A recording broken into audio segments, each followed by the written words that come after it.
Vamos a continuar con nuestra serie Verdaderos Discípulos. Este es el tema número 10 que se titula ¿Discípulos o simpatizantes? ¿Cómo se titula? ¿Discípulos o simpatizantes?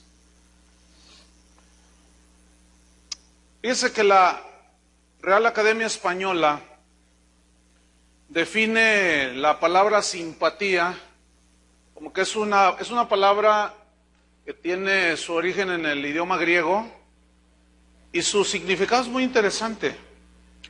Dice el diccionario de la Real Academia Española que simpatía significa comunidad de sentimientos, es decir, grupo de sentimientos. Entonces, cuando alguien dice, me simpatizas, es a nivel de sentimientos nada más. Pero luego trae otras dos definiciones, dice que simpatía es el modo de ser de una persona que la hace atractiva o agradable ante los demás. También dice que es una inclinación afectiva entre personas y esto se da generalmente de una manera espontánea y mutua.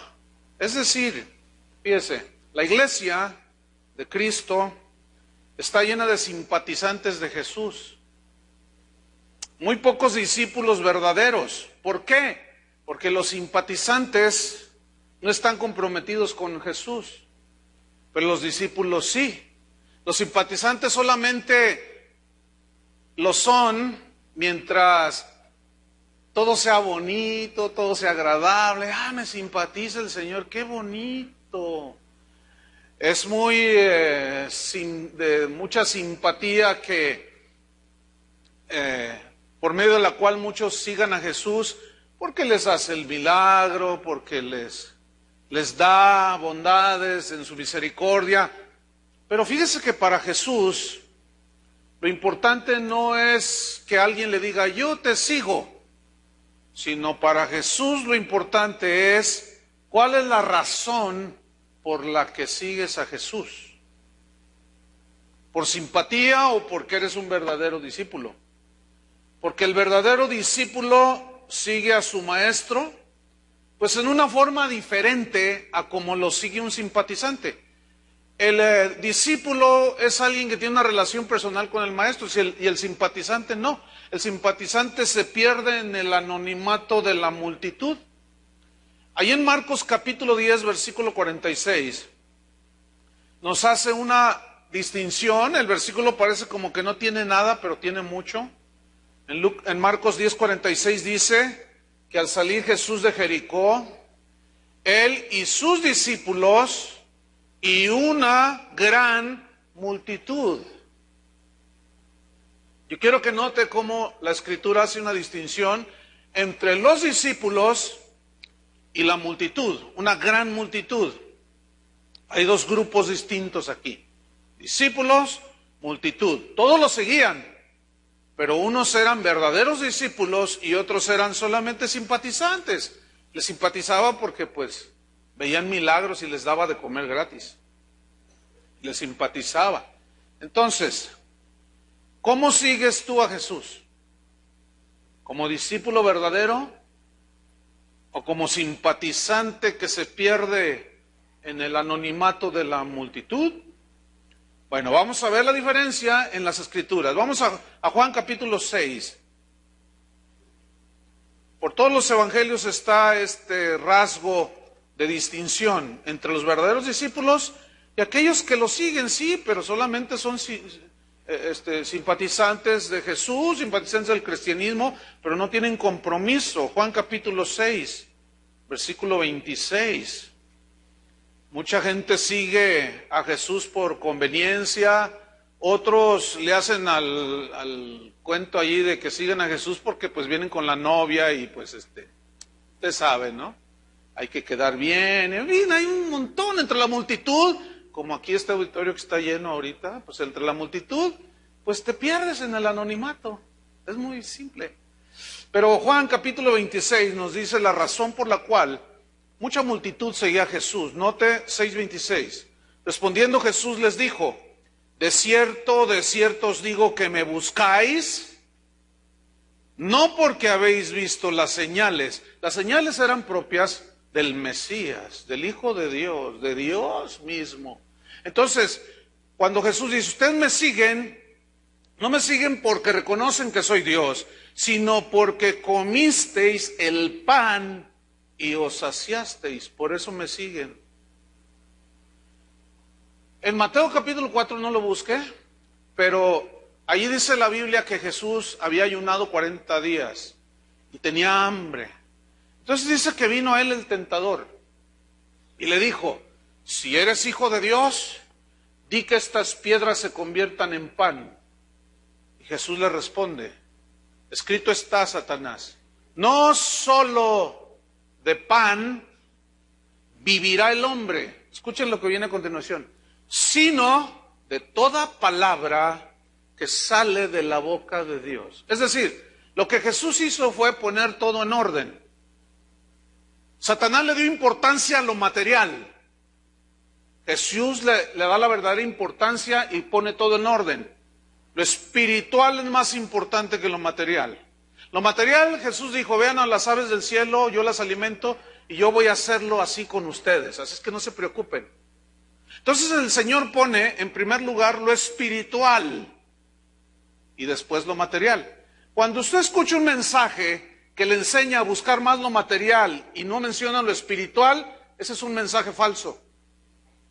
Es un mensaje erróneo, porque no le están enseñando a buscar lo espiritual, sino lo material. Entonces, esta gente que seguía a Jesús iba nada más detrás de lo material. Ustedes me buscan porque ayer les di de comer. Entonces, los seguían por conveniencia. Otros los siguen porque van buscando algo, su milagro. Otros, pues, prosperidad. Y ustedes saben, todos esos asuntos que hemos mencionado mucho. Pero los verdaderos discípulos tienen en primer lugar lo espiritual y enseguida lo material. Los verdaderos discípulos saben que caminar con Jesús a veces hay abundancia, pero a veces hay escasez. Sin embargo, el verdadero discípulo está agradecido con Dios. El verdadero discípulo tiene contentamiento con Dios, cualquiera que sea su situación. Sabe tener abundancia, sabe tener escasez. Todo lo puede en Cristo que lo fortalece, el verdadero discípulo. El simpatizante, no, pues ese quiere pura prosperidad. Y si no la obtiene, pues se va. En Marcos 3:20 nos da un rasgo. Este es otro versículo que parece que no tiene nada, pero tiene mucho. Marcos 3:20, y aquí nos muestra cómo los discípulos de Jesús, leamos 3:20 de Marcos, se agolpó de nuevo la gente, otra vez la multitud, que querían, unos su milagrito, otros su sanidad, otros querían poner un negocio nuevo y pues querían la bendición, que le echaran su agüita bendita. Otros iban buscando las palabras de vida eterna. En fin, ahí estaba todo el montón de gente. Dice, de modo que estaba la gente ahí amontonada, de modo que ellos ni aún podían comer, pero seguían sirviendo. Es decir, el verdadero discípulo sabe que necesita comer lo material, pero que en ese momento había algo espiritual más importante, había una cosa más importante que hacer, estar con el maestro que les estaba predicando la palabra de Dios. Y no tenían tiempo ni de comerse sus sándwiches. Es decir, que el verdadero discípulo está dispuesto aún a dejar ciertas cosas en determinado momento para estar con el maestro y hacer su voluntad. Los otros no, los otros cruzaron el mar para ir a buscar a Jesús para que les diera de comer otra vez. Ellos querían solamente lo material. Entonces la multitud seguía a Jesús por los milagros, por diferentes razones. Pero esta gente que se pierde entre la multitud, a la hora de la verdad, abandonan a Jesús. A la hora de la verdad se van y lo dejan. ¿Por qué? Porque en cuanto Jesús comienza a darles y a explicarles las demandas del reino de Dios, el compromiso que debe tener un verdadero discípulo, entonces ya no les gusta, ya no les simpatiza. Jesús les era muy simpático a las multitudes porque les hacía milagros y les hacía señales y, ay, decía, no, pues qué bueno, ¿verdad?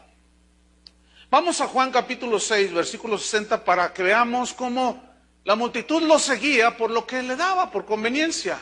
No eran verdaderos discípulos. Y en cuanto Jesús les hablaba de compromiso y de lo que consistía en ser su discípulo, pues veamos lo que sucede cuando escuchan estas demandas. Juan 6:60. Al oírlas, es decir, las demandas que Jesús estaba haciéndoles, muchos de sus discípulos, de sus aprendices, dijeron, dura es esta palabra, ¿quién la puede oír? Esto no me gusta, Jesús. ¿Sabes? Antes me simpatizabas, ya no me simpatizas tanto. Me simpatizas porque, pues eres bueno y me hiciste el milagrito y vengo por otro. Pero resulta que el Señor dice, bueno, el que no tome su cruz cada día y me sigue no puede ser mi discípulo. Si tú amas a padre o madre más que a mí, no puedes ser mi discípulo. Ya no me simpatiza, Señor. No, pues eso ya no me gustó. ¿Quién puede oír ese tipo de mensaje? Versículo 61, sabiendo Jesús en sí mismo que sus discípulos murmuraban de esto, dijo, ¿esto os ofende? Se habían ofendido los muy dignos. Querían todo de Dios, pero no lo querían a Él. ¿Esto les ofende? Que yo les haya dicho que el que no coma mi carne y beba mi sangre no puede ser mi discípulo. No puede seguirme el que no participa junto conmigo, el que no se identifica conmigo y el que no quiere ser como su maestro. Eso ya no te simpatiza, ¿verdad? Pues no me simpatiza. Entonces Jesús comenzó a hacerse antipático, porque comenzó a decirles y a ponerles en orden las cosas. En el versículo 66 dice, desde entonces muchos de sus discípulos, muchos de ellos, ¿qué hicieron? Volvieron atrás. Ya no les simpatizó Jesús. Y ya no andaban con Él. No te juntes con Él. Es muy exagerado. Mira, tiene buenas cosas Jesús, pero a la hora de que empieza a decir allí que no sé cuánto y que tienes que arrepentirte y dejar la vida de pecado y que etcétera, etcétera, no, pues entonces ya no es muy simpático Jesús. Y los discípulos o aprendices se comenzaron a ir. Lo dejaron, lo abandonaron. Ya no andaban con Él.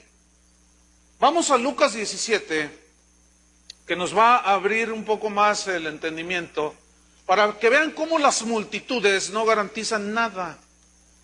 Sin embargo, Dios es tan bueno y lleno de misericordia que se complace en hacerla. Pero la multitud busca nada más lo suyo. Vamos a ver esta historia en Lucas 17, versículo 12. Dice que al entrar en una aldea, le salieron al encuentro 10 hombres leprosos. La lepra era una enfermedad incurable en ese tiempo. La lepra también tenía un símbolo de pecado. Los leprosos, según la ley de Moisés, tenían que vivir afuera de la ciudad. Entonces, como Jesús va entrando a la aldea, estos estaban afuera de la ciudad. Eran 10, dice. Los cuales se pararon de lejos porque era prohibido. La gente tenía el derecho de apedrearlos. Si ellos se acercaban, los podrían apedrear para que no los contaminaran. Entonces de lejos ellos se pararon, versículo 13, y alzaron la voz. 10, cuando gritan, pues se oye bastante, ¿no? Ahora, ¿qué gritaron? Dice que alzaron la voz diciendo, Jesús. Pero noten lo que viene a continuación. Le dijeron, maestro, maestro. ¿Por qué no le dijeron otra cosa? ¿Por qué no le dijeron rey? ¿Por qué no le dijeron señor? ¿Por qué le dijeron maestro? ¿Saben por qué? Porque ellos dijeron, estamos dispuestos a ser tus discípulos. Pero estamos enfermos, Señor. Pero si tú nos sanas, pues maestro. Y maestro viene del hebreo rabí, que significa mi maestro. Entonces, cuando ellos gritan maestro, ellos están diciendo los 10. Estamos dispuestos a que seas nuestro maestro, pero queremos que nos hagas algo. Sigue diciendo, ten misericordia de nosotros. O sea, ellos sabían que Dios era misericordioso. Y dice la Biblia que Dios se complace en hacer misericordia. Es un Dios bueno el que tenemos. ¿Cuántos le dan gracias? Pero luego dice en el versículo 14, cuando Él los vio, a los 10, les dijo, id, mostraos a los sacerdotes. Esta frase no tiene mucho para nosotros como gentiles, pero para el judío tenía mucho sentido. Porque la ley decía que cuando alguien se enfermaba de lepra, de una enfermedad incurable como esa, si invocaba la misericordia de Dios, Dios podía hacer un milagro. Y si sucedía el milagro, ellos deberían de ir al templo, delante del sacerdote, y decirle, Dios me sanó. Mira, ya me puedo acercar ahora. Estoy limpio de la lepra. Entonces ellos ofrecían sacrificio de acción de gracias, sacrificios de paz, alababan al Señor, y el sacerdote les permitía entrar al templo. Entonces, cuando les dice, vayan y muéstrense a los sacerdotes, ellos entendían perfectamente lo que Jesús les estaba diciendo. Entonces, ellos, escúchenme, los 10, creyeron la palabra de Jesús. Entonces, noten lo que sucede. Y aconteció que mientras iban, fueron limpiados. Es decir, ellos tuvieron fe en la palabra de Jesús, los 10. Tuvieron fe para ser sanados. Bueno, ahí no termina la historia. Versículo 15. Entonces uno de ellos, viendo que había sido sanado, es decir, viendo aquí significa reconociendo lo que Dios había hecho con él, volvió. ¿A dónde volvió? Dice que volvió. ¿Cómo volvió? Glorificando a Dios a gran voz. Es decir, aquel que es verdadero discípulo de Jesús, cuando se derrama sobre él la misericordia de Dios, el verdadero discípulo siempre tiene acción de gracias para Dios. Siempre va con Dios y le dice, gracias Señor por tu misericordia. Gracias por tu bondad, Señor. No sé qué haría sin ti, Señor. Reconozco tu bondad, gracias.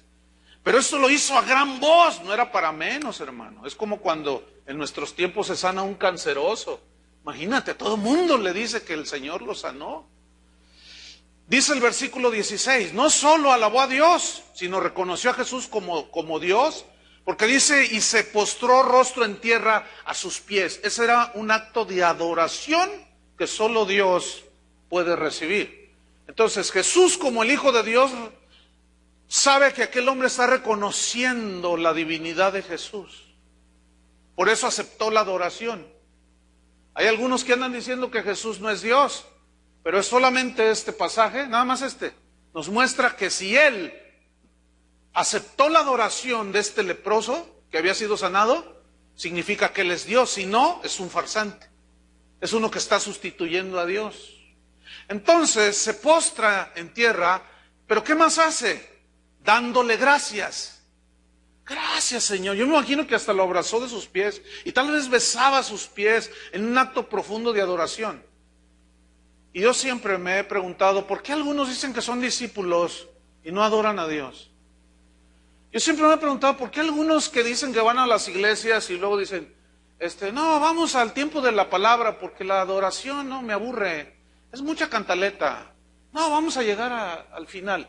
Yo no sé, pero yo tengo mis dudas que esas personas solamente vienen buscando lo que les conviene. Porque no tienen acción de gracias, porque no tienen un sacrificio de alabanza, cuando la Biblia muestra claramente que el verdadero discípulo se rinde ante Jesús, que no viene a buscar nada más, sino viene a darle primero adoración. Pero ahí no termina la historia. La Biblia subraya algo, y este era samaritano. ¿Por qué lo subraya? Porque el samaritano no era judío al 100%, estaba mezclado, judío con otras razas. Y los judíos de raza despreciaban a los samaritanos, les llamaban perros, en una manera despectiva. Entonces dice la Escritura, subraya, y este que volvió y adoró a Jesús era samaritano. Pero ahí no termina la historia. Respondiendo Jesús dijo, yo veo a Jesús hablando ante la multitud, estaban sus discípulos y la multitud. Y dice Jesús, ¿no son 10 los que fueron limpiados? Y todos oyendo, ¿no son 10 y los demás? Sí, eran 10, ¿dónde estarán? ¿Dónde están? Sí, ¿no fueron 10? Yo imagino a muchos discípulos haciendo, sí, eran 10, sí, eran 10. Y los 9, dice Jesús, ¿y los 9 dónde están? ¿Dónde están los 9? ¿Que no eran 10? Yo hice la bondad y la misericordia con 10, pero ¿dónde están los otros 9? Y esto me recuerda a las campañas que hacemos los cristianos de hoy, que llenamos los estadios, se convierte en 15,000 y decimos avivamiento, y vemos milagros extraordinarios en dichas campañas. Nunca se me olvida un tiempo atrás, en el 87, hubo un evento de ese tipo y nosotros invitamos al dueño de la casa donde rentábamos. Él estaba en una silla de ruedas. Y lo invitamos aquí a la Plaza de Toros, iba a haber un evento. Y lo llevó su esposa en la silla de ruedas y así entró. Pero cuando se hizo la oración de sanidad, yo recuerdo que la gente empezó a gritar porque empezaron a suceder milagros. Entonces yo miré hacia las gradas, yo estaba en el ruedo, no era el toro, ni el torero, yo estaba allí. Estaba todo lleno de gente. Entonces yo volteaba hacia las gradas y está el hombre que llegó sentado en la silla de ruedas, ahora la tenía cargada así y gritaba, ¡ah! Gritaba con la silla de ruedas en las manos acá arriba. Dios había hecho un extraordinario milagro. Pero, ¿dónde está? Pregúntenme dónde está. ¿En la iglesia? No. ¿Qué pasó allí? Obtuvo lo que quiso y se fue. Como usted comprenderá, hay algunos que vienen y buscan algo de Dios, lo obtienen, ¿y dónde está? ¿Dónde está el señor que fue sanado de SIDA? ¿Dónde está la señora que fue sanada de tumores en los pechos? ¿Dónde está el hombre que el Señor restauró su matrimonio? ¿Dónde está? ¿Dónde está? No están. ¿Por qué? Porque solo son simpatizantes de Jesús. No son verdaderos discípulos. En cuanto escuchan la palabra de compromiso de ser verdadero cristiano, se van. No, pues yo ya obtuve lo que quise y me voy. Inclusive esos son propagadores, fíjense, porque van y le dicen al vecino, mira, ve a casa de oración, aunque allí ya no vayas, mejor ve a Pare de Sufrir. Ahí te van a cobrar un dinerito, pero ahí te dan lo que tú quieras. Dios está para suplir nuestras necesidades. Pero en cuanto se habla del compromiso que el Señor exige, ya no es simpático. Ya no les gusta mucho, ¿verdad que no?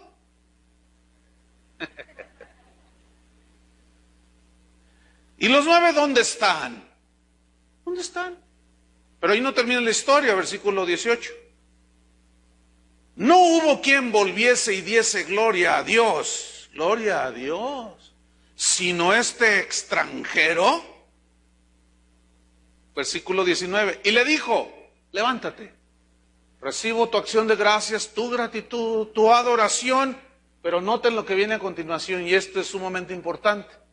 Le dice, levántate, vete, todo está bien conmigo, ahora tú y yo vamos a tener una relación diferente. Tú ya no eres un simpatizante. Yo hice la misericordia con 10, pero solamente tú estuviste dispuesto a pagar el precio de ser discípulo. Porque me dijiste maestro, ¿no? ¿Quieres que siga siendo tu maestro? ¡Claro, maestro! Le dice, tu fe te ha salvado. Pongan atención. Los 10 tuvieron fe para ser sanos. Porque era un deseo. Y Dios en su misericordia los sanó a los 10. Pero de esos 10 solo a uno le fue dada la fe para ser salvo. ¿Qué es más importante? ¿Lo espiritual o lo material? ¿Qué es más importante, una sanidad física o la sanidad espiritual? ¿La salvación de tu alma o la sanidad de tu cuerpo? ¿Que tú prosperes en tu negocio o que el Señor te salve de la esclavitud del pecado? ¿Qué es más importante? ¿Verdad que cuando leemos la Biblia nos damos cuenta de la verdad evangélica? Pues de eso está lleno las iglesias de hoy, desgraciadamente, y más todavía hay que añadirle lo que yo he citado múltiples veces, que le decimos a la gente, venga a recibir su milagro, venga a recibir su bendición, usted nada más pida, traiga su lista, mire, entonces la gente viene, la gente se llena. Si ponemos un letrero allá afuera del auditorio que diga, venga a recibir su milagro, venga a recibir una oración de prosperidad, se llena este auditorio, hermano. Hasta tenemos que quitar las sillas para que en lugar de estar sentados quepan más parados. Estén así. Pero si ponemos un letrero allá afuera que diga, venga a conocer el costo de ser verdadero cristiano, si usted ama a padre o madre más que a mí, no es digno de mí, Jesús, en Mateo capítulo tal.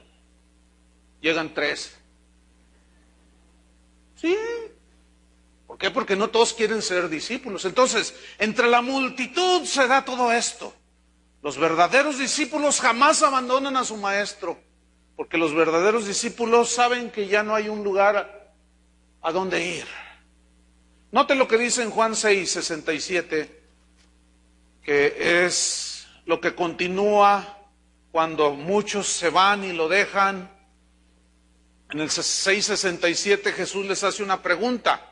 Dijo entonces Jesús a los 12. Oiga, ¿que no era una multitud? ¿Dónde estaban? Se habían ido la mayoría. ¿Tan poquitos quedaron? Pues aparentemente sí. Porque les dice a los 12, tal vez andaban algunos por allí, pero como son de esos que no se deciden así. Entonces Jesús andaban con un pie acá y otro acá, y cavilaban entre dos pensamientos.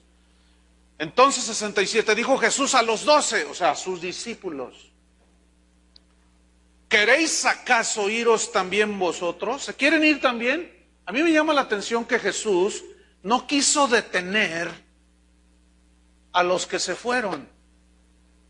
No digo, ay, no, disculpen, les hablé muy fuerte, ¿verdad? No quise ofenderlos, no quise ofender. Miren, ok, para que estén a gustos aquí entre la multitud de la iglesia, les voy a traer al cantante más famoso dentro del cristianismo, para que les cante y les divierte. Y luego, pues vamos a tener un jueguito de luces con unas cámaras de humo así bien bonito. Entonces ustedes gritan y se la pasan, se divierten dentro de la iglesia, pero no se vayan. Porque imagínense, ¿qué voy a decirle al Padre? Fracasamos en la obra de salvación. Son re poquitos, Señor. No se vayan, no te vayas. Miren, yo he escuchado predicadores que cuando están predicando, entre comillas, le dicen, entregue su vida a Cristo, acepte a Cristo en su corazón. Mire, Él está llorando, tocando en su corazón. Déjelo entrar. ¡Ah! Eso no es el evangelio, hermanos, discúlpeme. Dios no es ningún mendigo que le ruega a la gente que lo deje. ¿Dónde dice eso, hermanos? Discúlpenme. Eso es un falso evangelio. Hay otros que se van hasta el extremo. Allá está afuera, hace frío. Lo tienen afuera, está titiritando el Señor. Déjalo entrar en el calor y en el hogar, en la hoguera de... ¡Ah! La hoguera. ¿A la hoguera te vas a ir? Si tú sigues presentando a Jesús así, o los vas a mandar, porque ese no es el evangelio, hermanos. El Señor dice, arrepiéntete. Esa es una orden. Entonces a mí me llamó la atención que no los trató de detener, pero ¿qué hacemos en las iglesias de hoy? Los queremos detener y no les decimos el compromiso que se requiere o que Jesús demanda para ser discípulos, porque se ofenden los hermanitos. Antier me entró un correo que decía, ay pastor, mira este predicador, era un video, y decía, de una manera irónica, ¿no? Decía, ya no maltrates a las ovejas de casa de oración. Mira, ve este video para que veas cómo deben tratarse a las ovejas. Entonces ya pongo el video y está ahí un predicador famoso, y dice, a las ovejas hay que amarlas. Estoy de acuerdo. A las ovejas no hay que golpearlas. Estoy de acuerdo. Dice, a las ovejas hay que hablarles con amor. Estoy de acuerdo. Pero nada más se quedó ahí. Y ya no me simpatizó. Porque a las ovejas hay que reprenderlas, corregirlas, amarlas, cuidarlas. Porque el Señor al que ama, disciplina y azota a todo aquel que recibe por hijo. Entonces, eso es un medio evangelio. O sea, lo que este predicador está proyectando es, inclusive otro, bueno, es un amigo de nosotros. No tengo oportunidad de hablar con él acerca de lo que él dijo, pero dijo en una predicación, yo tengo el CD, dijo, ay hermanos, yo los amo tanto que jamás los voy a reprender, ni los voy a regañar, yo los amo muchos, para que se sientan contentos en mi congregación. Yo dije, mira, o sea, que ya no les va a decir, no los va a reprender del pecado, ya no les va a decir, cuidado con los falsos profetas, ya no los... Eso no es el verdadero discipulado, hermanos. Por eso muchas iglesias se llenan de simpatizantes. Y algunas son mega iglesias ya, pero en realidad, ¿cuántos son discípulos? No, porque allí nada más les hablan el lado bueno del evangelio. Es que Dios es amor, pastor, sí, pero también es un Dios santo, ¿no es cierto? Y también es un Dios justo, y también es un Dios que no tiene por inocente al culpable, y también es un Dios de disciplina, pero nada más hablan de un aspecto del carácter de Dios, pero hay que hablar en su totalidad. Entonces, ¿cuántos saben que Dios es bueno, misericordioso? Así es, pero también es un Dios que también nos prueba y demanda de nosotros fidelidad.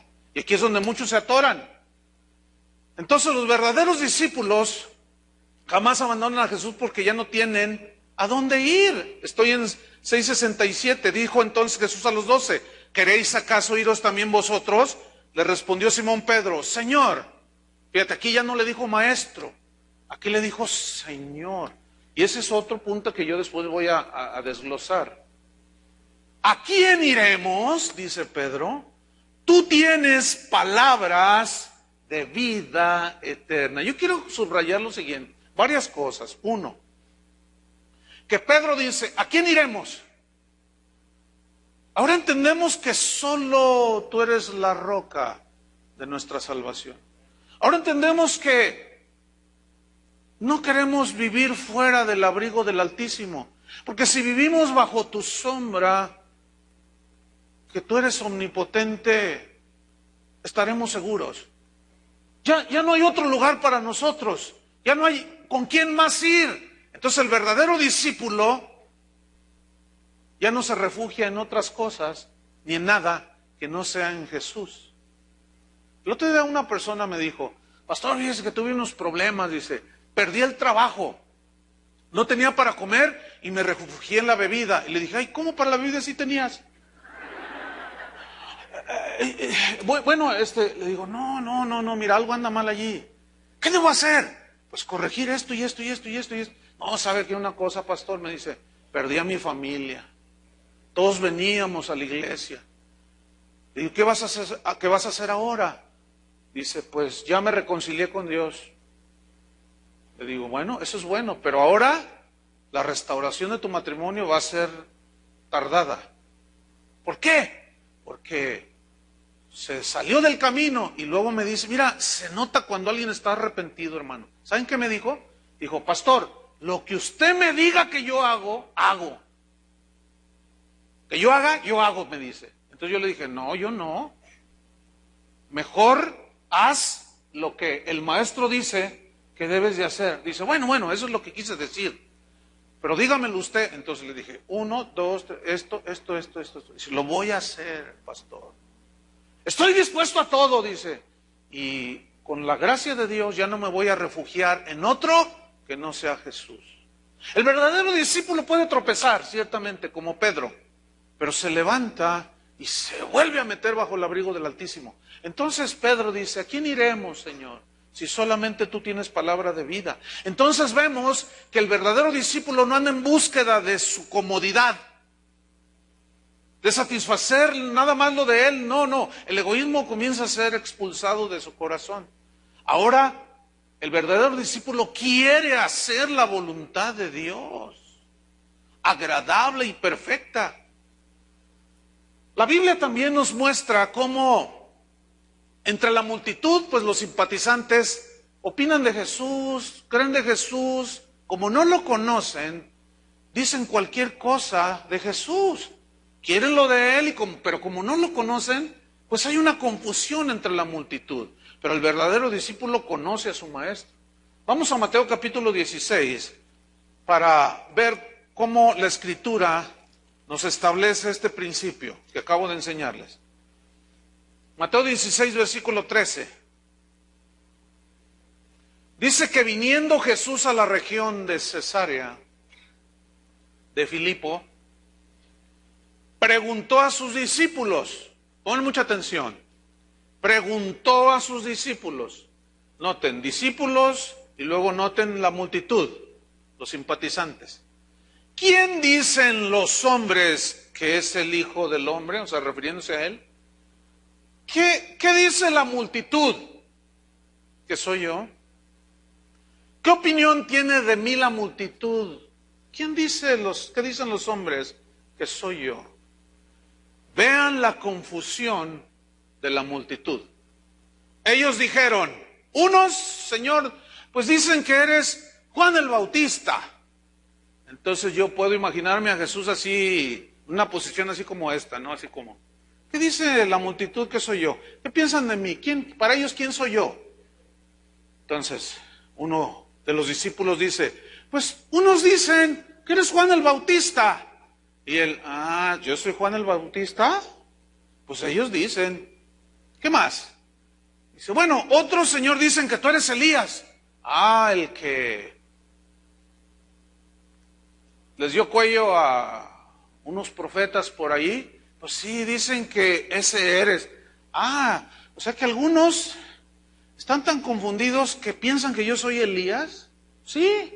¿Qué más piensa la gente? Bueno, otros dicen que tú eres Jeremías, el profeta llorón, el profeta que todo el tiempo se la pasó llorando, el profeta que no tuvo un solo convertido en su ministerio. Pues sí, eso dicen que eres Jeremías. ¿Y qué más? Bueno, otros dicen que eres alguno de los profetas. ¿Y qué más? Bueno, Señor, algunos dicen que María Magdalena es tu novia. Y que tienes un hijo con ella. Mira. ¿Y qué más dicen de mí? Bueno, algunos dicen que Judas, pues tú te pusiste de acuerdo con él y para que te traicionara, entonces tú le vas a dar un lugar en el reino muy alto. ¿Y qué más? Bueno, unos dicen, Señor, que cuando eras niño te fuiste a estudiar con los lamas al Tíbet.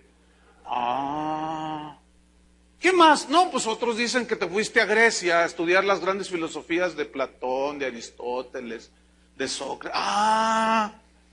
¿Y qué más? No, bueno, pues otros dicen que pues tú eres igual a cualquiera, nada más que, pues eres bueno. ¿Notan la confusión en los simpatizantes? ¿La notan o no? ¿Notan la confusión? No conocen a Jesús. No conocen a Jesús. Por lo tanto, no saben quién es Jesús. Si ahorita, pásame las hojas, repártele una hoja a cada quien de las que te dije, que es ustedes le van a dar una pluma y usted va a contestar, cada uno de ustedes, y le voy a hacer preguntas, para usted, ¿quién es Jesús? Le voy a decir, defíname la salvación, ¿qué es ser cristiano? Y algunos, no, mejor no, déjalo ahí, está bien. Ya se asustaron, dejémoslo ahí. Pero estoy convencidísimo que algunos responderían cada cosa de Jesús que me daría un infarto de ver las respuestas de algunos que inclusive tienen algunos añitos en las iglesias. Pero ¿saben qué? No lo conocen. Se pierden en el anonimato de la multitud. ¿Por qué? ¿Qué sé yo? ¿Qué sé yo a qué viene usted? Yo no sé. A lo mejor alguno viene ahí con la novia queriendo quedar bien y te haces pasar por cristiano. Ah. Y tu novia se lo está creyendo. Y tú pones carita así de... Hasta cierra los ojos, ves lo que hacen los demás y le haces. Y de vez en cuando le haces. Está la alabanza y estás.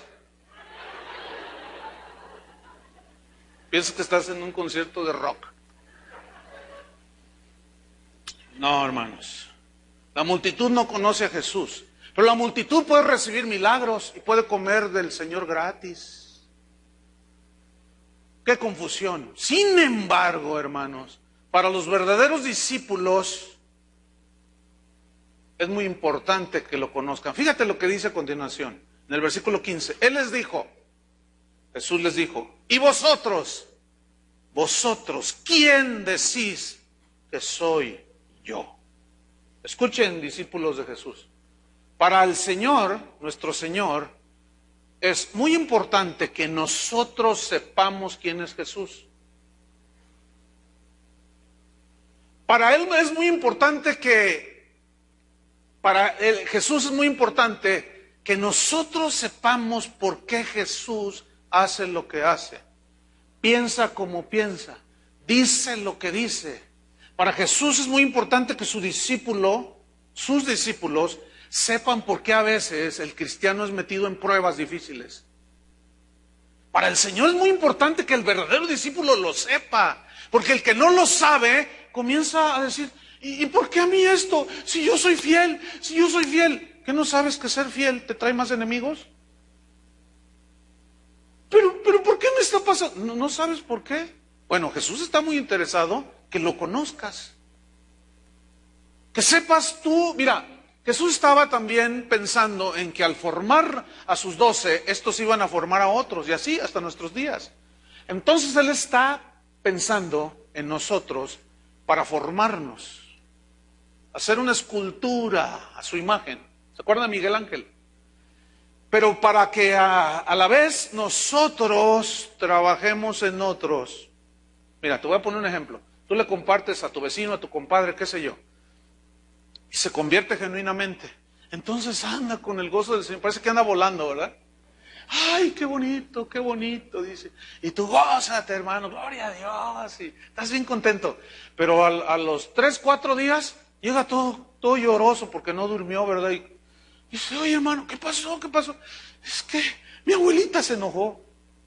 Mi papá me desheredó. Mi mamá me dijo que si volvía a ir ahí a la congregación, ya no me quería. ¿Qué hago? Ah, mira, siéntate. ¿Por qué me pasa eso? Yo te voy a explicar, mira, es por esto y esto y esto y esto y esto. Ah, y por esto, mira, el Señor me permite por esto y esto, porque te va a querer formar así, pero mira, no te preocupes, mira, el Señor, y tú le empiezas a discipular. Si tú eres una persona que tiene menos de 2 años de ser cristiano, se te disculpa que no seas un discipulador experto, pero si ya pasas de 3 años, ya debes de saber en qué consiste ser cristiano, ¿no es cierto? Ya debes de saber, no puedes decir, es que yo no sé.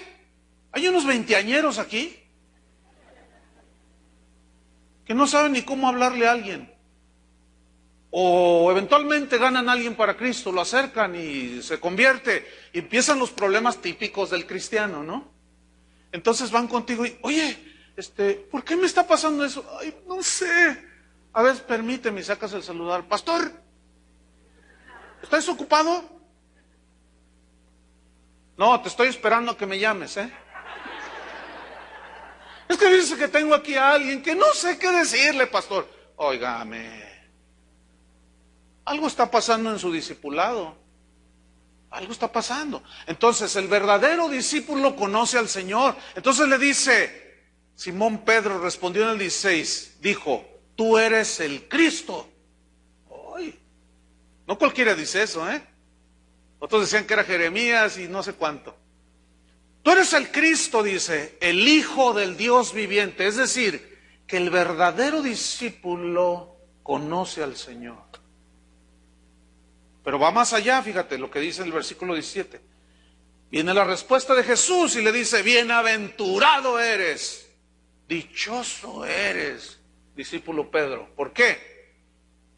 Porque no te lo reveló carne ni sangre, sino mi Padre que está en los cielos. Es decir, pongan atención, discípulos, el verdadero discípulo, al verdadero discípulo le es revelado la persona de Jesús, le es revelado el Padre, le es revelado los misterios del reino, le es revelada la palabra de Dios, cosas que ojo no vio ni oído yo, ni han subido en el corazón del hombre, en su imaginación, son las que Dios ha preparado para ¿quiénes?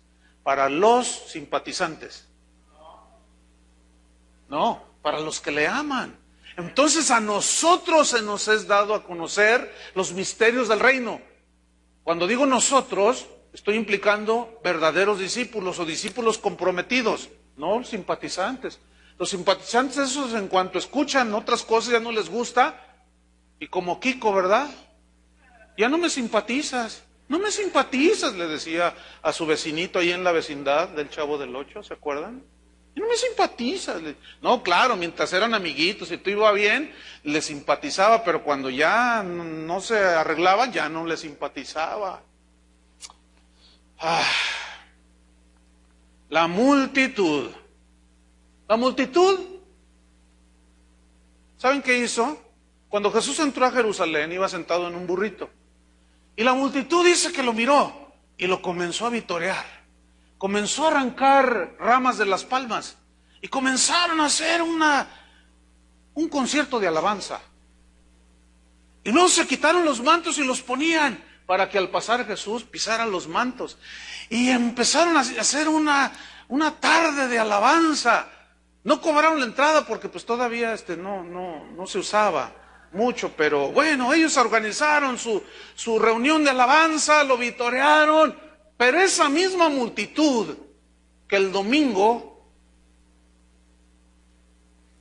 dijeron rey, esa misma multitud en 5 días adelante lo estaban gritando crucifíquenlo, domingo, lunes, martes, miércoles, jueves, viernes, 5 días nada más.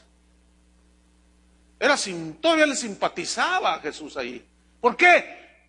Porque ellos creían erróneamente que el Mesías era un Mesías político, que venía a rescatarlos del yugo de Roma, siendo que Jesús jamás dijo eso. Él dijo que venía a hacernos libres. Él dijo que venía a revelarnos la verdad de Dios y que la verdad nos haría libres. Él lo estableció muchas veces, que su mensaje era de dar libertad a los cautivos, pero ellos lo interpretaron mal y sigue siendo el mismo asunto el día de hoy. La gente sigue entendiendo mal acerca de Jesús.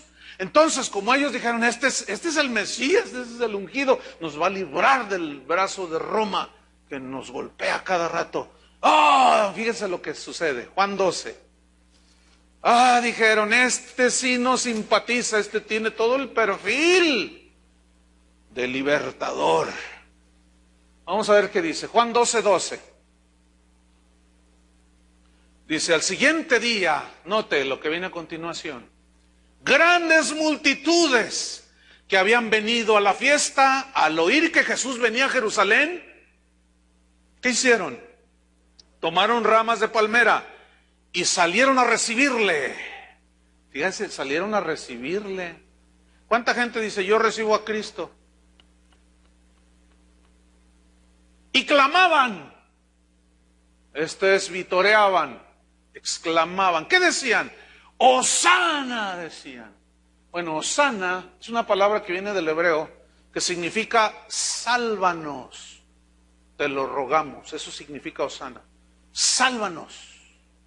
Entonces cuando ellos estaban diciendo, Hosana, él iba en el burrito sentado, entrando, Hosana, gritaban, y él estaba entendiendo lo que esa gente estaba diciendo, sálvanos, te lo rogamos, pero ellos estaban diciendo, sálvanos de Roma, no del pecado, sálvanos de la quiebra en mi negocio, Sálvanos de que mi matrimonio se deshaga. Pero nunca asumieron que la salvación que Dios había enviado del cielo a través de su Hijo era para salvarnos de la condenación del infierno y de la esclavitud del pecado. Entonces ellos aplicaron mal el Hosana. Sálvanos del yugo de Roma. Sigue diciendo, bendito el que viene en el nombre del Señor, el Rey de Israel. ¿Y el rey? ¿Qué hacía el rey? Dirigía las batallas. El rey era el encargado de enfrentar a los otros reyes y quitarles el territorio o rechazar al enemigo. ¿Por qué no dijeron maestro?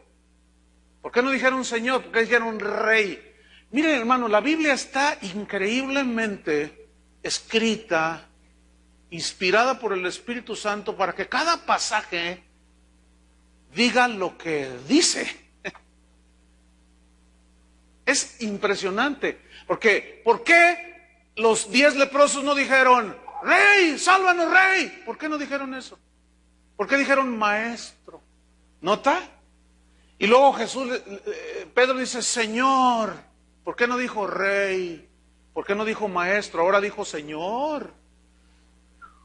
Todo tiene su sentido en la Biblia. Pero, pues esa reunión de alabanza me recuerda a ciertos conciertos que se hacen por allí, donde las multitudes entran vitoreando al Hijo de Dios. Y denle un grito de júbilo. Y todos, ¿verdad? Dale un silbido, dale un aplauso. Bienvenidos a esta noche de diversión en la presencia de Dios. Saludos, Guadalajara.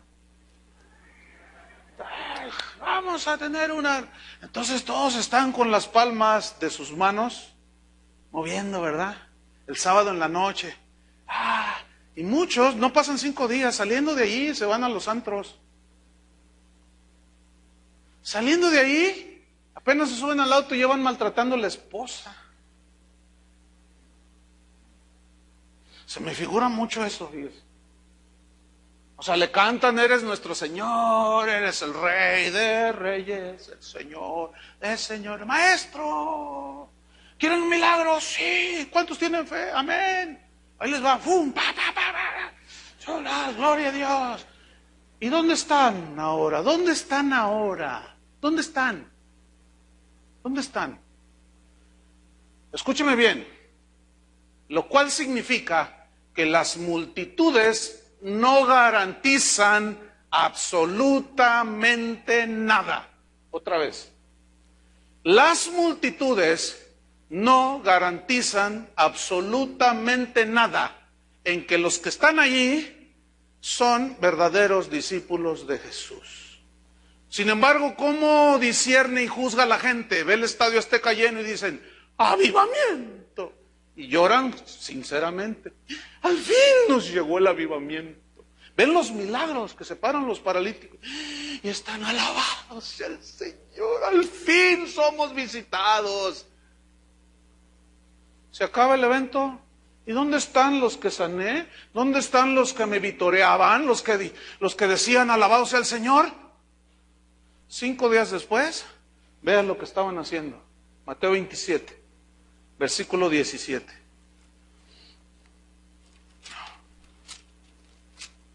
Mateo 27, 17.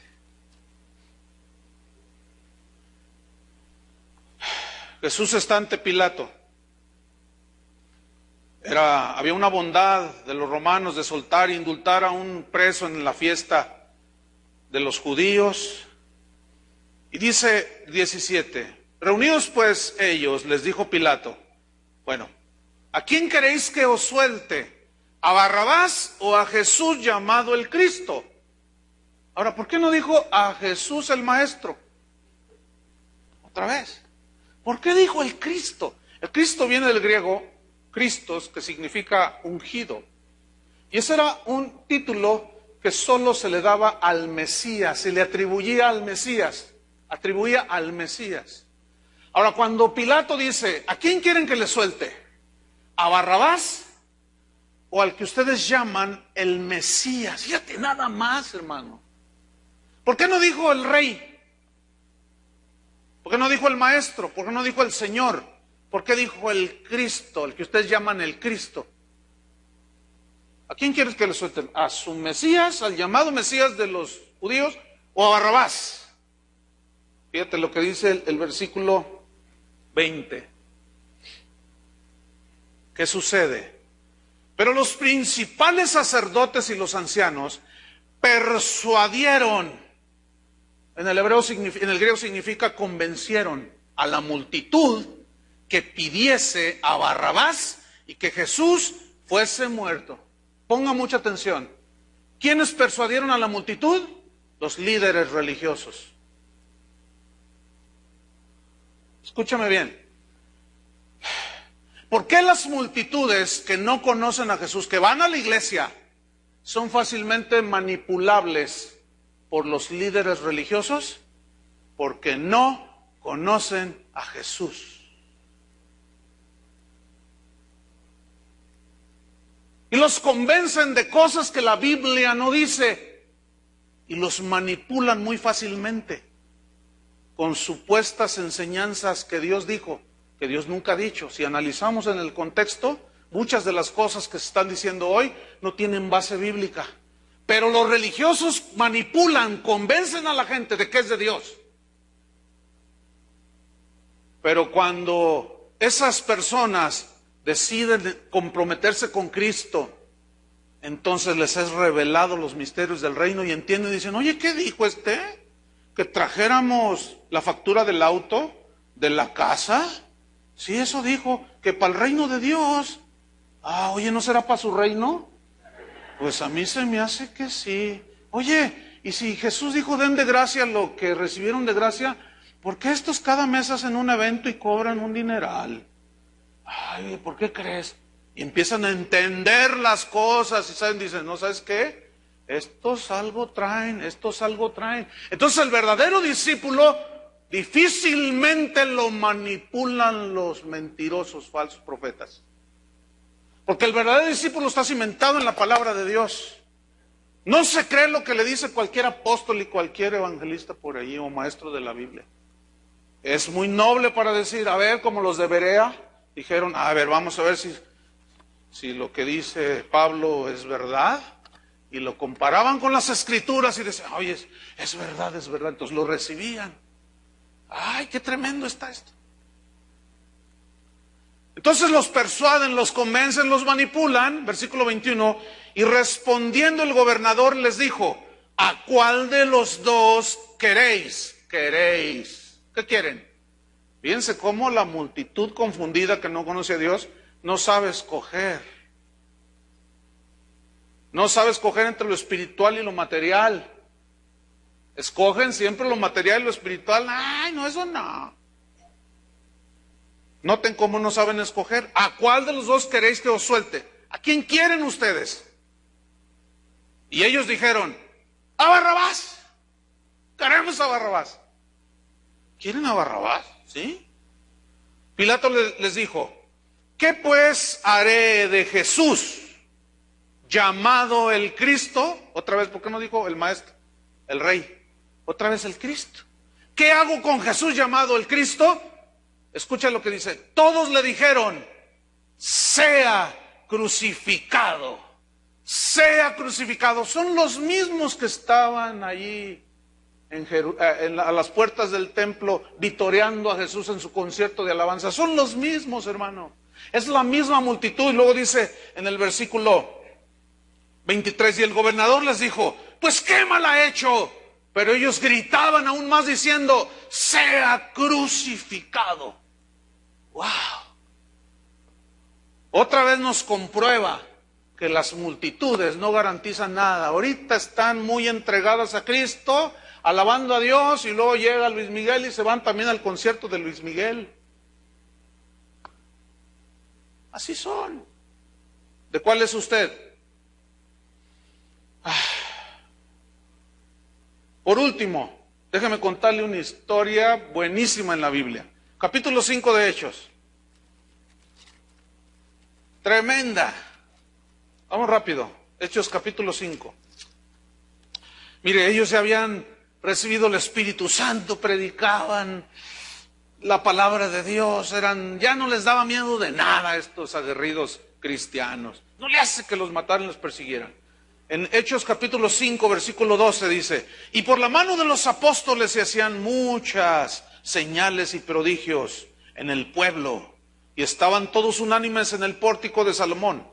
De los demás, dice, ninguno se atrevía a juntarse con ellos, mas el pueblo los alababa grandemente. Ahora, ¿cuál pueblo? Los que habían estado a la entrada en Jerusalén dando palmas, y los que también gritaron: sea crucificado. Ahí estaban algunos también. Y como diciendo, oye, y empezaban a analizar las cosas, y empezaba el Señor a hacer la obra en algunos de ellos, otros se resistían más. Sigue sucediendo esa misma lucha, hermanos. Dice versículo 14, y los que creían en el Señor aumentaban más, gran número así de hombres como de mujeres. Tanto que sacaban los enfermos a las calles y los ponían en camas y lechos para que al pasar Pedro, a lo menos su sombra cayese sobre algunos de ellos. Fíjense cómo se movían ellos. Fíjense lo que sucedía, cosas extraordinarias. 16, y aún de las ciudades vecinas, muchos venían a Jerusalén. Comenzaron a oír, ay, está pasando algo. Trayendo enfermos y atormentados de espíritus inmundos, y todos eran sanados. Había una manifestación del poder del reino de Dios, del poder de la palabra, pero no nada más porque sí, sino en base a la predicación de los apóstoles. Sigo leyendo. Entonces, levantándose el sumo sacerdote y todos los que estaban con él, esto es la secta de los saduceos, se llenaron de celos y echaron mano a los apóstoles y los pusieron en la cárcel de Puente Grande, Jalisco. No, hombre, ya quisieran. Las cárceles de aquel entonces eran muchísimo peor que las de ahora, hermano. No se pueden comparar. Versículo 19, noten lo que sigue. Mas un ángel del Señor. Vean la vida sobrenatural que vivían ellos. Un ángel del Señor, abriendo de noche las puertas de la cárcel y sacándolos, dijo: id, vayan, puestos en pie en el templo, y anuncien al pueblo todas las palabras de esta vida. Yo quiero poner énfasis en eso que dijo el ángel. Vayan y enséñenle al pueblo cómo recibir su milagro. ¿Así dice? Yo quiero que pongan mucha atención. Esto es muy significativo, hermanos. ¿Por qué le dijo enséñenles todas las palabras de esta vida? Porque la palabra de Dios es la única que puede dar vida eterna. Los milagros no garantizan absolutamente nada. ¿Estamos o no? ¿Y qué hicieron ellos? ¿Se escondieron? No. Después hay un alegato entre ellos de que si es de Dios, y entonces aparece Gamaliel. ¿Se acuerdan de Gamaliel, el maestro que había discipulado a Pedro en el judaísmo, en el fariseísmo? Y con sabiduría dice, no, déjenlos, no sea que se encuentren peleando contra Dios. Si es de Dios va a permanecer, y si no, se va a acabar eso. Y consintieron con él. Entonces, fíjate lo que sucede en el versículo 20. No, estoy en el versículo 25. Dice, pero viniendo uno de ellos, o sea, los mandaron traer los discípulos y les dio esta noticia. He aquí los varones que pusisteis en la cárcel están en el templo, dice, y enseñan al pueblo. ¿Cómo? ¿Quién les abrió? No sé, están allá en el templo. ¿Y qué están haciendo? Están predicando. ¿Cómo? Entonces fue el jefe de la guardia con los alguaciles y los trajo sin violencia, porque temían ser apedreados por el pueblo. Ahora ya el pueblo los defendía de alguna manera. Dios les comenzaba a dar gracia inclusive. Versículo 27. Cuando los trajeron, los presentaron en el concilio, y el sumo sacerdote les preguntó, diciendo, ¿no os mandamos estrictamente que no enseñaseis en ese nombre? No les prohibimos, no les insistimos que no lo hicieran, y ahora, dice, habéis llenado a Jerusalén de vuestra doctrina, y queréis echar sobre nosotros la sangre de ese hombre. 29. Respondiendo Pedro y los apóstoles dijeron, es necesario obedecer a Dios antes que a los hombres. Escuchen, el verdadero discípulo entiende que si ama más a padre, hermana, novia, novio, esposo, esposa, más que al Señor, no puede ser su discípulo. El verdadero discípulo entiende que las órdenes del Señor son más altas que lo que el hombre quiera. Y es ahí donde algunos no pueden pagar el precio, porque tienen temor. Se convierten y comienzan a agredirte, a desheredarte y cuanta cosa. Entonces tú ya dices, te lo encuentras por ahí al hermano y, oye, ¿qué pasó contigo? No, pues es que ya no voy porque a mi esposa no le gustó. Ya no voy porque a mi esposo no le gustó. A mi abuelita, a mi compadre. Oye, pero es que el Señor, no, mejor mira, hay que llevarnos las cosas en paz. Tú sabes, ¿no? Hay que tener paz en la familia. Cuando Jesús había dicho, yo no he venido a traer paz sino disensión, en la misma casa, 2 contra 3, 3 contra 2, uno contra el otro. ¿No dijo así? Por causa del Evangelio. Pero este mensaje pues no es simpático, no es de simpatía para la gente. Entonces Pedro y los discípulos dicen, es necesario obedecer a Dios antes que a los hombres. Entonces, para obedecer a Dios se necesita conocer su voluntad. Su voluntad está expresada en la palabra de Dios, pero ahí es donde muchos se topan. Fíjese, no hace mucho, un amigo mío, nos encontramos en algún lugar por ahí, y me dice, oye, ¿cómo estás? Y empezamos a platicar, y me dice, oye, dice, estás predicando fuerte, ¿verdad? Le digo, no, pues nada más el Evangelio. Dice, mira, te voy a dar un consejo. Te voy a decir una cosa primero. Yo estoy 100% de acuerdo en lo que tú estás predicando, me dice. Ah, pues qué bueno. Pero luego añade, pero bájale poquito. Porque, mira, tú eres un hombre que conocen y eres respetable y bla, bla, bla, y que te respetan en muchos lugares, bla, bla, bla, y que no sé qué. Dice, y pues me preocupa que comiencen a hablar mal de ti. Ah, no me digas. Dice, sí. Y pues como yo te estimo mucho, mira, predica, di lo mismo, pero bájale poquito. ¿Cómo voy a decir lo mismo y bajándole? Mira, tú bájale. Bueno, total, ya cambiamos la plática y bueno, y pasaron unos meses y me lo volví a encontrar y me dice, oye, Chuy, estoy muy preocupado por ti. Es que mira, los últimos viajes que he dado en muchos países, cuando nos vamos a comer con los oradores de los eventos, siempre sales a mención en la comida. ¿Cómo? ¿A poco soy la sopa?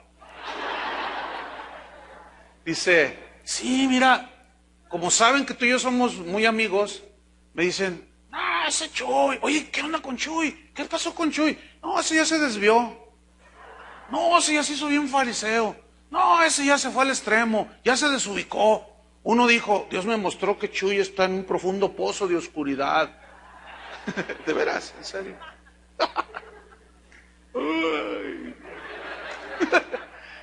Entonces me dice, Chuy, yo te aprecio mucho, mira, y te lo digo en buena onda, bájale tantito, mira, es que estás perdiendo amigos.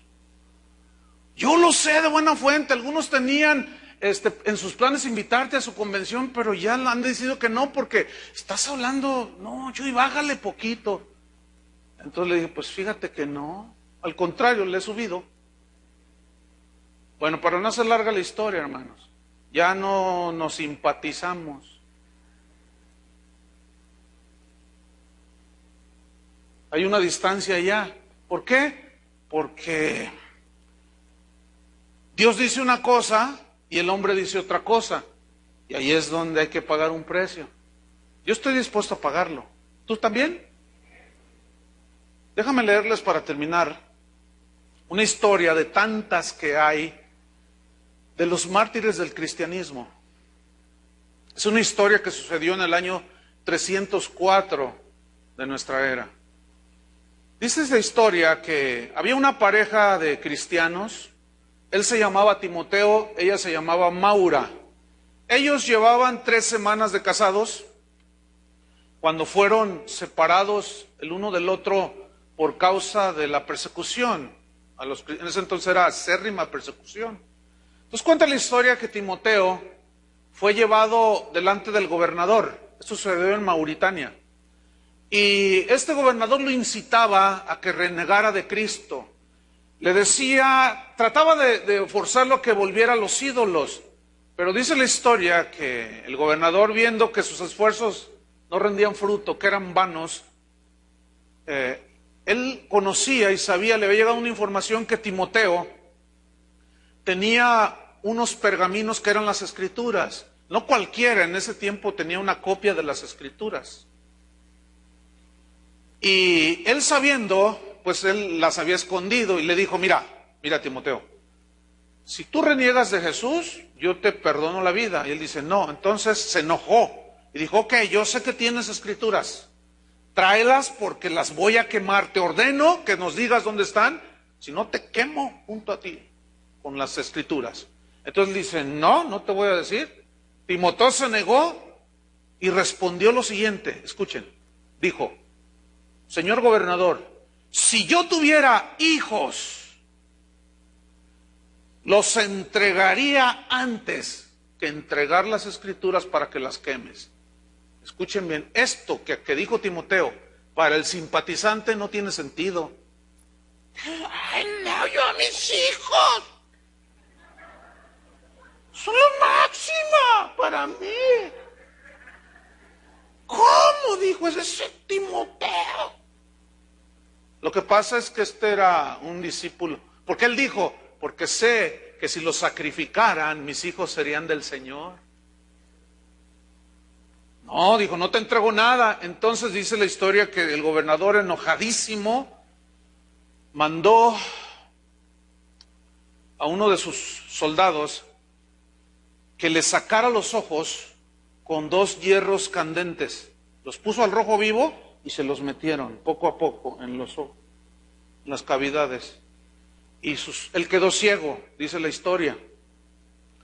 Y burlonamente el gobernador le dijo, ya no podrás leer tus Escrituras.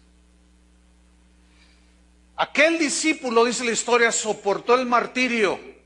Y eso confundía más al gobernador y se enojó más, dice la historia. Y mandó colgarlo de cabeza y le amarró en un lazo con una piedra para que hiciera más presión y el martirio fuera peor. Le taparon la boca, dice la historia. Pero no quedó ahí el asunto, dice que mandó traer a Maura, a su esposa. Y le ofreció una jugosa recompensa, le ofreció dinero y salvar su vida si ella lograba convencer a Timoteo que volvieran a los ídolos. Y Maura, como amaba a su marido, que se había casado 3 semanas antes, lo amaba entrañablemente, pero también amaba a Cristo, estaba contra la pared. Y empezó a flaquear su fe. Y aquel gobernador malvado miró que empezó a titubear y le dijo, ¿aceptas? Y ella dijo, sí, ok, entra con él y convéncelo de que nieguen a Jesús. Y entró ella, dice la historia, delante de Timoteo. Y cuando ella le menciona lo que el gobernador, la propuesta que les había hecho, dice la historia que Timoteo se enojó en medio de su agonía. Y dice que la reprendió tan fuerte que entre otras cosas le dijo, mira Maura, me casé contigo porque estoy profundamente enamorado de ti, pero también amo a Cristo. Y lo amo más que a ti. Y si por amor a Cristo te pierdo a ti, no me importa que me maten. Y comenzó a reprenderla y dice la historia que ella reaccionó y en su titubeo volvió otra vez y dijo, perdóname Timoteo, perdóname Señor. Y esto me recuerda a la vida de Pedro cuando negó a Jesús. O sea que el discípulo puede titubear, pero luego vuelve a Cristo. Entonces dice que lo abrazó y le dijo, perdóname Timoteo. Y le dijo, sí. Entonces el gobernador, dice la historia, se da cuenta de este episodio, la manda a llamar y dice la historia que la torturó brutalmente. Finalmente dice la misma historia que Timoteo y Maura fueron crucificados frente a frente. Se miraban los dos así, crucificados, y se miraban. Y en su agonía se alentaban el uno al otro. Y él le decía, espera, soporta, no reniegues, no digas nada, soporta, solo unas horas, solo unos minutos. Y cuando veía que Timoteo se estremecía del dolor, ella le decía, soporta, ya falta poco. Dice la historia que finalmente exhalaron el último aliento y murieron. animándose mutuamente. Este matrimonio de verdaderos discípulos, dice la historia, termina así: entregaron sus vidas por amor a su maestro. Esos sí eran verdaderos discípulos, no como los hechos en Taiwán. Esos son desechables. ¿Cuántos están dispuestos a seguir siendo discipulados por Jesús? Pónganse de pie y oremos. Levanta tus manos al cielo. Si eres verdadero discípulo, tu corazón hay gratitud. Le Señor, gracias por la misericordia de haberme salvado. Gracias por la bondad tuya mostrada. Gracias, me has dado una familia hermosa, me has dado tantas cosas, pero lo más importante es que te tengo a ti, dile. Y teniéndote a ti, tengo todo. Lo tengo todo. Enséñame a vivir y a contentarme cuando sea que sea mi situación. Cuando esté en abundancia, cuando esté en escasez, cuando esté contenta, alegre, gozoso, o cuando haya tristeza. Que siempre haya un entendimiento de que tú me estás formando, Señor. Me estás haciendo a tu imagen, estás esculpiendo una obra de arte a través de cada martillazo, de cada cincelazo. Porque tú viniste a buscar y a formar verdaderos discípulos para que a su vez nos multiplicáramos en otros. Señor, gracias porque aún en nuestras debilidades tú te magnificas y no nos dejas tirados, siempre nos levantas. Porque los que somos tus hijos, nada ni nadie nos podrá separar de tu amor. Ni tribulación, ni angustia, ni persecución, nada. Enséñanos, Señor. Queremos aprender a vivir como tú, amando, perdonando, instruyendo, discipulando, dando. Tanto que hay que aprender, Señor. Tu Espíritu Santo siga trabajando en nuestro corazón. Te lo pedimos en el nombre de Jesús. Amén. Que Dios los bendiga, hermanos.